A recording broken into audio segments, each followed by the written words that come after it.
La sombra sobre Innsmouth, de Howard Philip Lovecraft. Durante el invierno de 1927-28, los agentes del gobierno federal realizaron una extraña y secreta investigación sobre ciertas instalaciones del antiguo puerto marítimo de Innsmouth, en Massachusetts. El público se enteró de ello en febrero, porque fue entonces cuando se llevaron a cabo redadas y numerosos arrestos, seguidos del incendio y de la voladura sistemáticos, efectuados con las precauciones convenientes, de una gran cantidad de casas ruinosas, carcomidas, supuestamente deshabitadas, que se alzaban a lo largo del abandonado barrio del Muelle. Las personas poco curiosas no prestarían atención a este suceso, y lo consideraron sin duda como un episodio más de la larga lucha contra el alcohol. En cambio, a los más perpicaces les sorprendió el extraordinario número de detenciones, el desacostumbrado despliegue de fuerza pública que se empleó para llevarlas a cabo, y el silencio que impusieron las autoridades en torno a los detenidos. No hubo juicio, ni se llegó a saber tampoco de qué se les acusaba. Ni siquiera fue visto posteriormente ninguno de los detenidos en las cárceles ordinarias del país. Se hicieron declaraciones imprecisas acerca de enfermedades y campos de concentración, y más tarde se habló de evasiones en varias prisiones navales y militares. Pero nada positivo se reveló. La misma ciudad de Innsmouth se había quedado casi despoblada. Solo ahora empiezan a manifestarse en aquellas algunas señales de lento renacer. Las quejas formuladas por numerosas organizaciones liberales fueron acalladas tras largas deliberaciones secretas. Representantes de dichas sociedades efectuaron algunos viajes a ciertos campos y prisiones, y como consecuencia, tales organizaciones perdieron repentinamente todo interés por la cuestión. Más difíciles de disuadir fueron los periodistas, pero finalmente acabaron por colaborar con el gobierno. Celo, un periódico, un diario sensacionalista y de escaso prestigio por esta razón, hizo referencia a cierto submarino capaz de grandes inmersiones que torpedeó los abismos del mar, justo detrás del arrecife del Diablo. Esta información, recogida casualmente en una taberna marinera, parecía un tanto fantástica, ya que el arrecife, negro y plano, queda por lo menos a 1,5 millas del puerto de Innsmouth. Los campesinos de los alrededores y las gentes de los pueblos vecinos lo comentaron mucho, pero se mostraron extremadamente reservados con la gente de fuera. Llevaban casi un siglo hablando de ello, de la moribunda y medio desierta ciudad de Innsmouth, y lo que acababa de suceder no había sido más tremendo ni espantoso que lo que se comentaba en voz baja desde hace muchos años antes. Había sucedido cosas que les enseñaron a ser reservados, de modo que era inútil intentar sonsacarles. Además, sabían poca cosa en realidad, porque la presencia de unos saladares extensos y despoblados dificultaba mucho la llegada a Innsmouth por tierra firme, y los habitantes de los pueblos vecinos se mantenían alejados. Pero yo voy a transgredir la ley del silencio impuesta en torno a esta cuestión.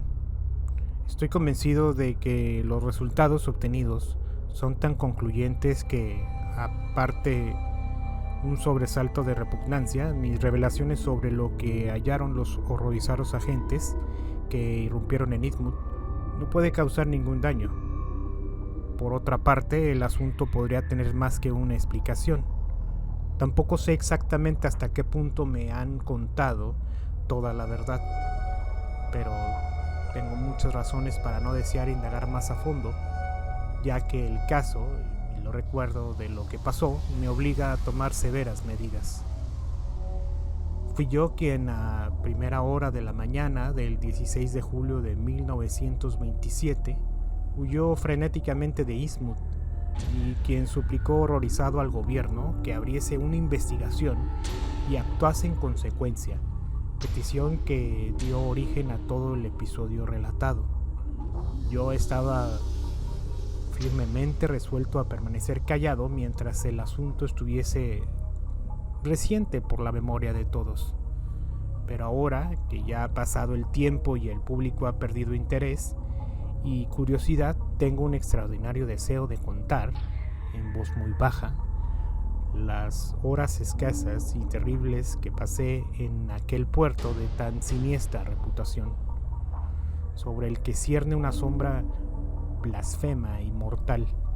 El mero hecho de contarlo me ayudará a recordar la confianza de mis facultades, a convencerme de que no fui simplemente la primera víctima de esta pesadilla colectiva. Me servirá además para decidirme a mirar de frente cierto paso terrible que aún tengo que dar. Nunca había oído hablar de Innsmouth hasta la víspera del día en que lo vi por primera y hasta ahora última vez. Celebraba mi mayoría de edad cuando la vuelta a Nueva Inglaterra, turismo, antigüedades, interés genealógico, y había planeado ir directamente desde el antiguo puerto de Knaresborough a Arkham, de donde provenía la familia de mi padre. No tenía coche y viajaba en tren, en aquel trolebús o en coches de línea, buscando siempre el itinerario más barato. En Newburyport me dijeron que para ir a Arkham tenía que tomar el tren, y fue en el despacho de billetes de la estación donde, al vacilar ante el elevado precio del billete, oí hablar por primera vez de Innsmouth. El empleado, un hombre corpulento, de rostro sagaz y acento, que no era de la región, consideró con simpatía mis esfuerzos por ahorrar y me sugirió una solución que hasta entonces nadie me había propuesto. «Creo que podría coger el autobús viejo», dijo después de cierta vacilación, «aunque por aquí nadie suele cogerlo. Pasa por Innsmouth. Puede que haya oído usted hablar del pueblo ese. A la gente no le gusta. El conductor de ahí, un tal Joe Sargent, y nunca coge viajeros de aquí ni de Arkham. No me explico de qué vive esa empresa. El precio del billete debe de ser bastante barato, pero nunca lleva más de 2 o 3 personas, y todas de Innsmouth. Sale de la plaza, delante de la droguería Hammond, a las 10 de la mañana y a las 7 de la tarde, a no ser que haya cambiado de horario últimamente. Parece una cafetera rusa. Jamás me he metido dentro de ese trasto». Esta fue la primera noticia del siniestro pueblo de Innsmouth. Cualquier referencia a un pueblo que no viniera en los mapas ordinarios o no estuviera registrado en las guías actuales de viajes me habría interesado. Pero además, la extraña manera que tuvo el empleado de mencionarlo acabó de suscitar en mi ánimo una verdadera curiosidad. Pensé que un pueblo capaz de inspirar tal aversión entre los vecinos debía de ser curioso y digno de atención turística. Puesto que estaba antes de llegar a Arkham, me detendría en él, así que pedí al empleado que me informase un poco más cautamente y con aire de saber más de lo que decía. Exclamó: «Innsmouth. Sí, es un pueblo bastante raro. Está en la desembocadura de Manuxet, sí. Era casi una ciudad, un pueblo relativamente importante, antes de la guerra de 1812, pero se ha arruinado durante los últimos 100 años o por ahí. Ya no pasa ni el ferrocarril. Hace años que dejó abandonada la línea que lo unía con Rowley. Debe haber más casas vacías que habitantes y no hay comercio ni industria, excepto la pesca y las nazas. La gente prefiere venir aquí o a Arkham o a Ipswich para hacer sus negocios. Años atrás habían algunas fábricas, pero ahora no queda más que una refinería de oro que además se pasa las largas temporadas sin funcionar. Sin embargo, esa refinería fue un buen negocio en sus tiempos y el viejo Marsh, el dueño, debe de ser más rico que Creso. Es un viejo maniático y extravagante que no sale de su casa para nada. Dicen que ha contraído una enfermedad de la piel o que le ha salido alguna deformidad y no se deja ver. Es nieto del capitán Obed Marsh, que fue el fundador del negocio. Parece que su madre era extranjera, dicen que procedía de los mares del sur. Así que se armó la gorda cuando se casó con una muchacha de Eastwick hace 50 años. A la gente de por ahí no le gustan los de Eastwood y si alguno lleva sangre de Eastwood procura siempre ocultarlo. Pero a mi modo de ver, los hijos y los nietos de Marsh tienen un aspecto normal. Me lo señalaron una vez que pasaron por aquí. Y ahora que lo pienso, parece que los hijos mayores no vienen últimamente. Al viejo no lo he llegado a ver nunca. ¿Que por qué las cosas andan mal en Eastwood? Bueno, muchacho, no debe de preocuparte. Usted sabe lo que se oye por ahí. Les cuesta empezar, pero cuando dicen dos palabras seguidas, ya no paran. Se han pasado los últimos 100 años chismorreando sobre lo que pasa en Eastwood y me figuro que están más asustados que otra cosa. Algunas historias que cuentan son de risa. Por ejemplo, dicen que el viejo capitán Marsh negociaba con el diablo y sacaba trasgos del infierno para traérselos a vivir a Eastwood. Y también que celebraban una especie de culto satánico y sacrificios espantosos cerca de los muelles y que los descubrieron allá por el año de 1845, más o menos. Pero yo soy de Panton, Vermont y no me trago estas historias. Tenía usted que oír lo que cuentan los viejos del arrecife de la costa. El arrecife del diablo lo llaman. En muchas ocasiones sobresale por encima de las olas y cuando no, aparece a flor del agua. Pero si quisiera, se puede decir que sea una isla. Según cuentan, se ve que a veces una legión entera de demonios en ese arrecife, desparramados por ahí o saliendo y entrando en unas cuevas que hay en la parte alta de la roca. Es una peña abrupta y desigual, a bastante más de 1 milla de la costa. Últimamente los marineros solían desviarse bastante para evitarla.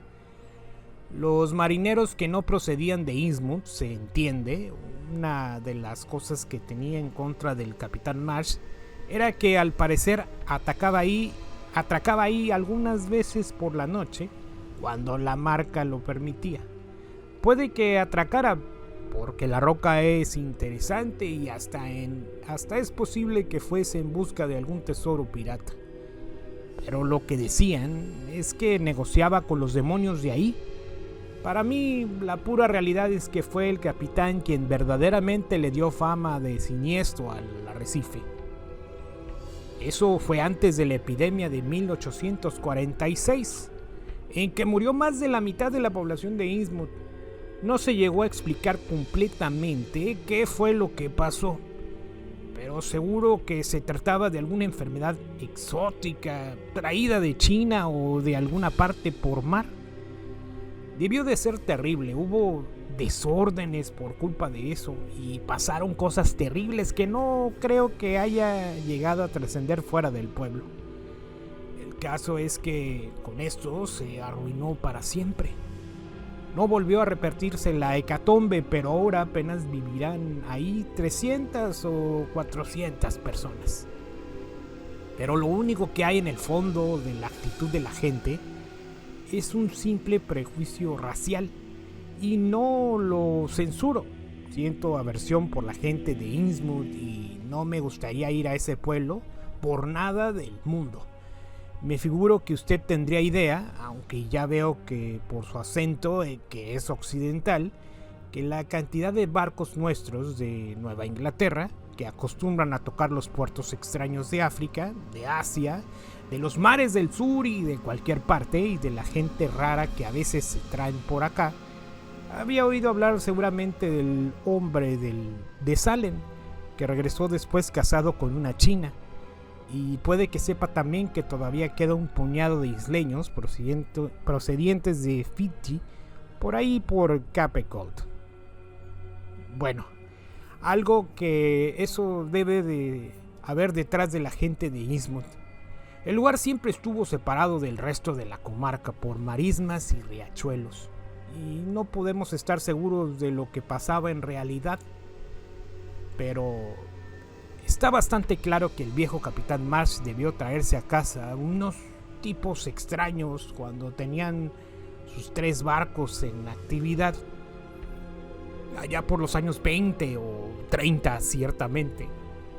La gente de Innsmouth posee unos rasgos extraños hoy en día. No sé cómo explicarlos, pero es una cosa que te pone la piel de gallina. Lo notará usted un poco en Sargent si coge el autobús. Algunos tienen la cabeza estrecha y rara, con la nariz chata y aplastada. Y tienen también unos ojos fijos que parece que nunca parpadean. Y una piel que no es como la piel normal que tenemos los demás. Es áspera y costrosa, y a los lados del cuello lo tienen arrugada o como replegada. Se quedan calvos muy jóvenes también. Los más viejos son los que peor aspecto tienen. Bueno, en realidad creo que no he visto nunca un tipo de estos verdaderamente viejo. Me figuro que morirán al mirarse en el espejo. ¿Los animales les tienen adversión? Solían tener muchos problemas con los caballos antes de aparecer el automóvil. Nadie de por ahí, de por aquí, ni de Arkham, ni de Eastwich, quieren tratos con ellos. Por lo demás, se comportan con sequedad cuando vienen al pueblo o cuando alguien intenta pescar en sus caladeros. Lo raro es el tamaño del pescado que sacan siempre de las aguas del puerto. Si no hay nada más por ahí cerca, pero intente pescar usted en ese sitio y verá lo que tardan en echarlo. Antes solían venir en tren. Después, cuando la compañía abandonó el ramal, se daban una caminata para tomarlo por Rowley. Ahora viajan en autobús. Sí, hay un hotel en Innsmouth, se llama Gilman House, pero me parece que no es gran cosa. Yo le aconsejaría que no se quedara. Es mejor que pase la noche aquí y mañana por la mañana coge el autobús de las 10. Luego puede salir de ahí a las 8 de la tarde, en el que va a Arkham. Hubo un inspector de Hacienda que paró en el Gilman hace unos 2 años y sacó de ahí un sinfín de impresiones desagradables.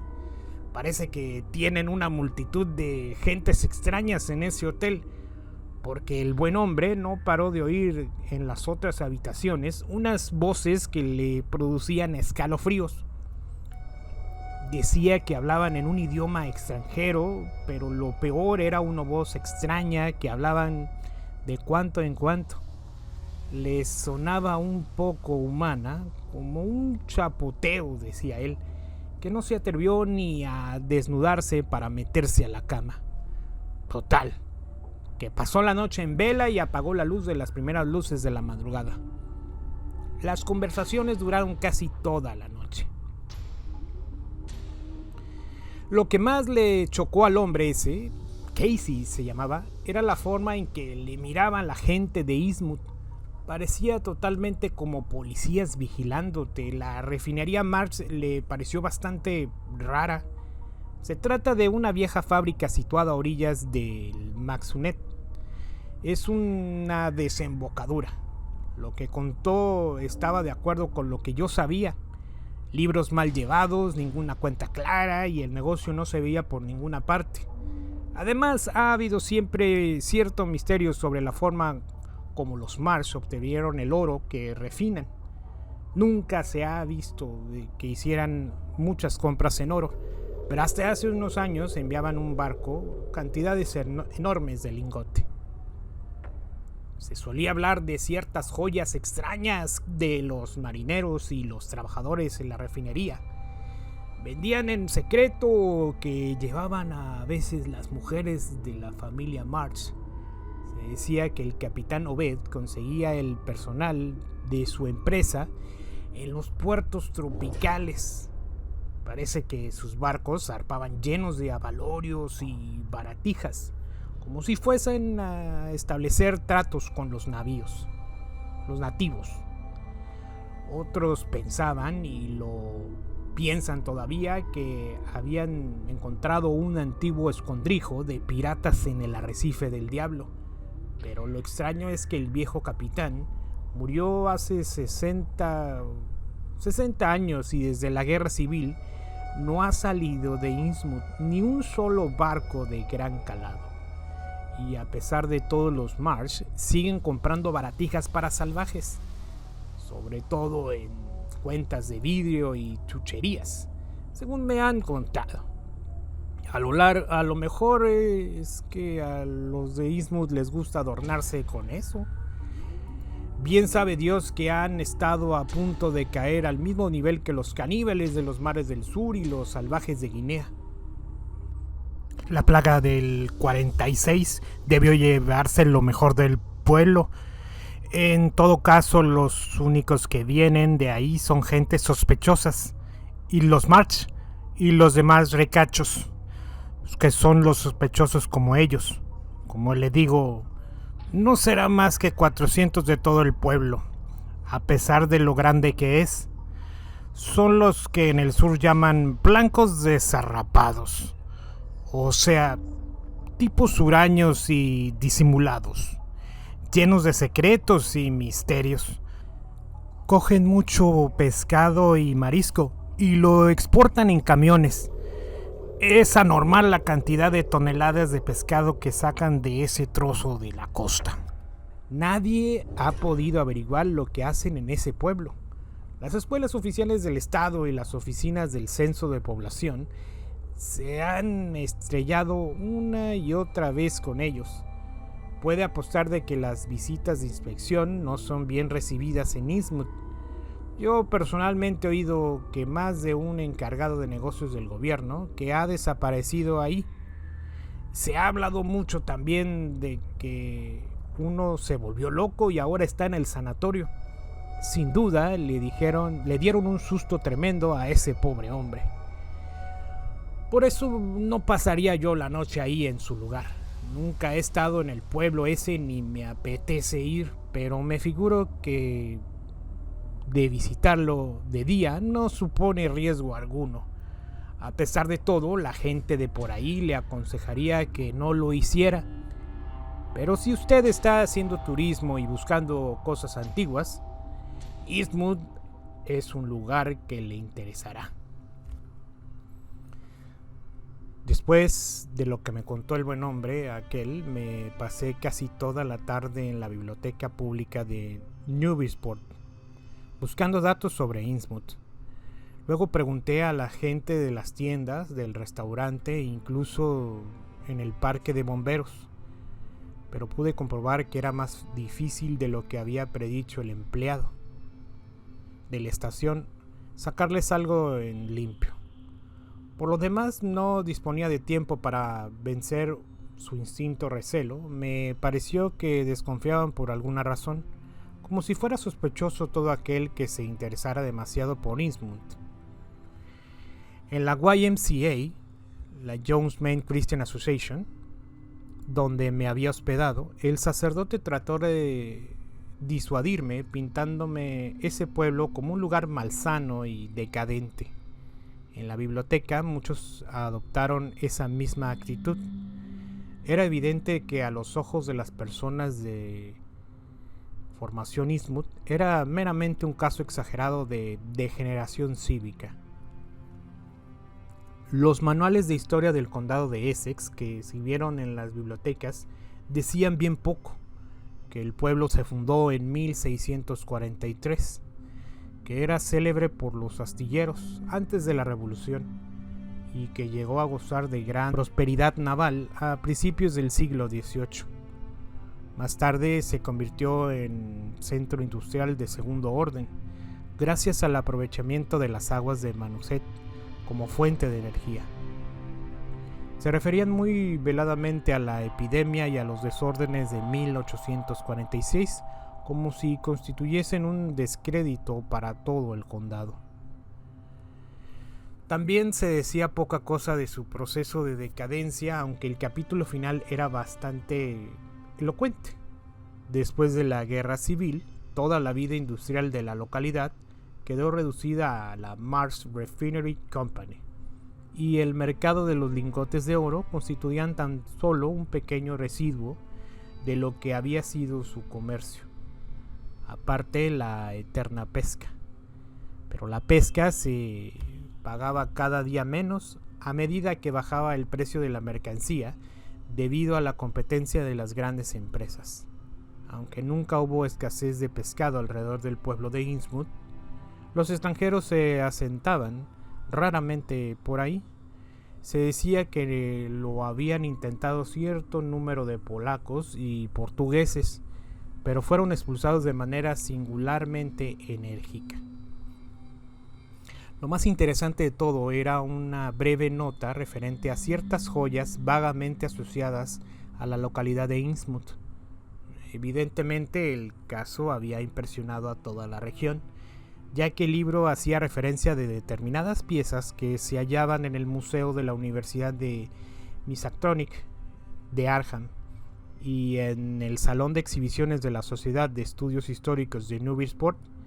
Las descripciones fragmentarias de tales joyas eran escuetas y frías, pero me causaron una impresión difícil de definir. Todo aquello me resultaba tan singular y excitante que no se me iba de la cabeza.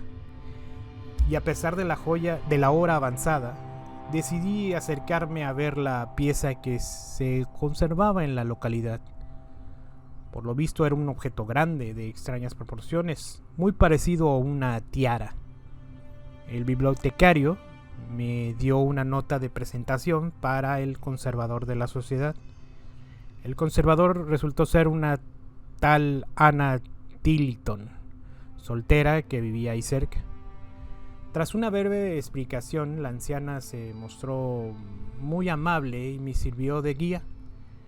El museo de la sociedad era notable de verdad, pero mi estado de ánimo era tal que no tuve ojos más para el raro objeto que relumbraba en la vitrina del rincón, bajo el foco de luz eléctrica. No fue mi sensibilidad estética lo que me hizo abrir lentamente la boca ante el sobrenatural esplendor de aquella portentosa fantasía que descansaba sobre un cojín de terciopelo rojo. Incluso ahora sería incapaz de describirlo con precisión, aunque no cabía duda que era una tiara, como decía la inscripción que había leído. Su parte delantera era muy elevada y su contorno ancho y curiosamente irregular, como si hubiese sido diseñada por una pieza caprichosamente elíptica. Parecía de oro, aunque poseía una misteriosa brillantez que hacía pensar que en una aleación con otro material de igual belleza y difícilmente identificable. Su estado de conservación era casi perfecto.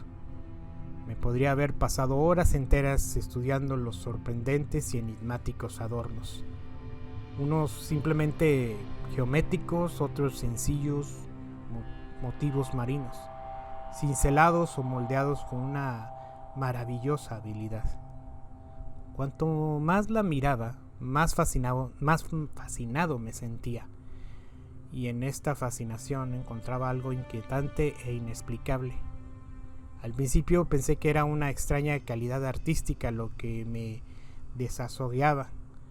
Todos los objetos de arte que había visto anteriormente me pertenecían en algún estilo o alguna tradición nacional o racial conocida, o alguna de esas tendencias modernas que rompen con toda tradición.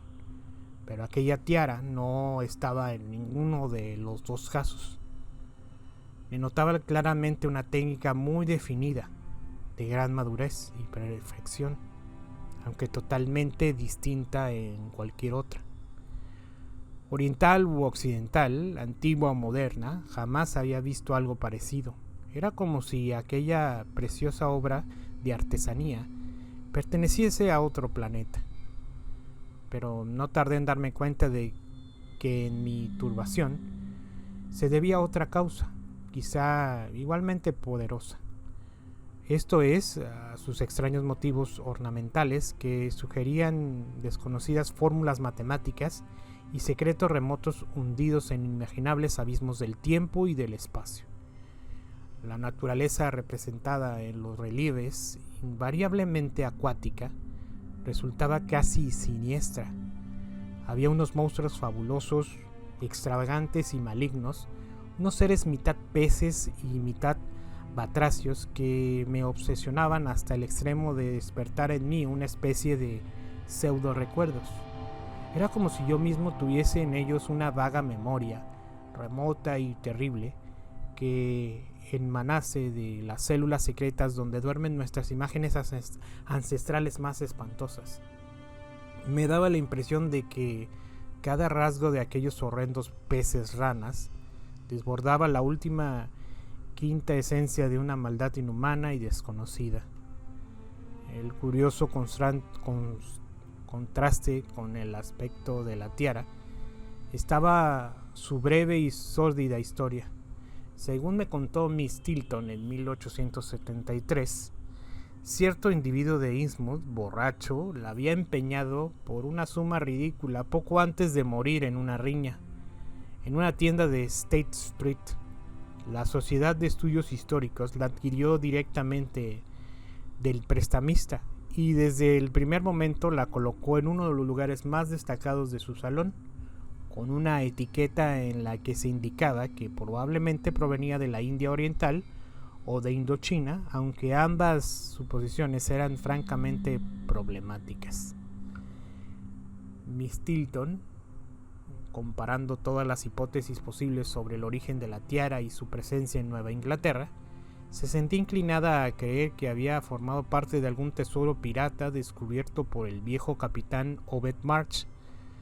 A favor de esta suposición estaba el hecho de que los March, al enterarse del paradero de la joya, habían intentado adquirirla ofreciendo una suma elevadísima que todavía mantenían pese a la firme determinación de la sociedad de no vender.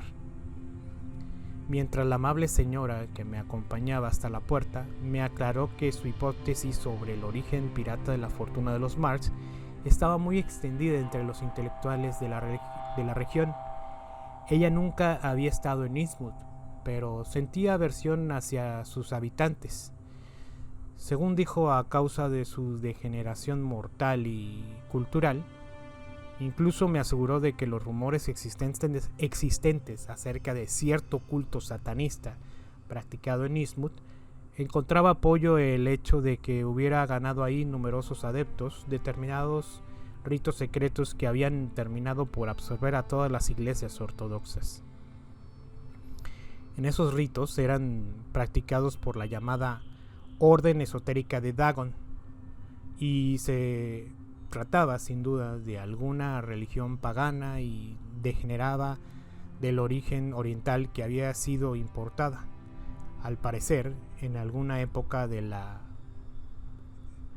pesca había escaseado. Era lógico que cierto modo en las gentes sencillas la hubiesen aceptado, ya que pronto, a partir de la instauración, la pesca había vuelto a ser próspera y abundante. La orden no tardó de alcanzar una gran preponderancia en el pueblo, sustituyendo por completo la francmasonería e instalándose incluso en la antigua logia masónica de New Church Green. Todo esto, según la piadosa Miss Tilton, constituía un argumento decisivo para reunir la diabólica y mísera ciudad de Innsmouth. A mí, en cambio, me despertó un enorme interés por visitarla. A la curiosidad arquitectónica e histórica que sentía, se sumaba ahora un entusiasmo antropológico, de tal modo que en mi reducida habitación de la YMCA solo pude conciliar el sueño cuando ya empezaba a clarear.